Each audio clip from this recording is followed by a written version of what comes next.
music was so loud, and I thought this was a telling piece of evidence, that the items in his wife's curio are shaking. That was the amps cranked up. Mr. Cotnoir waits, hoping the noise in the crowd will abate or lessen. It gets worse. Finally, at about 2:35, according to Mr. Cotnoir, or 2:40, according to Officer Negosian, Mr. Cotnoir picks up the phone and calls the police department and asks for help. No help arrives. The mood of the crowd changes. People, according to Mr. Cotnoir, are making violent gestures. People are banging on their chests, giving him the finger. A bottle is thrown and strikes the shutter. You're going to have Exhibit 1 when you go out to the jury room. Look at it.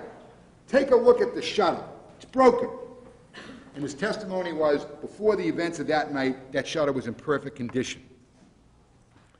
This man, his family, his wife and children, and his home are what? Under attack. Don't underestimate what was going on in that parking lot that night. They were under attack. Now, Mr. Cotnoir again picks up the phone to call the police a second time. And it's interesting because Ms. Kumba described in great detail a man coming from the direction of Punta Final who throws a bottle at the window. The bottle crashes through the window. Mr. Cotnoir tells us that he is struck and cut.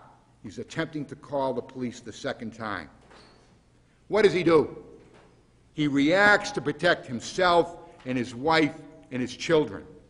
He gets out the rifle, loads it, and points it out the window. No one leaves.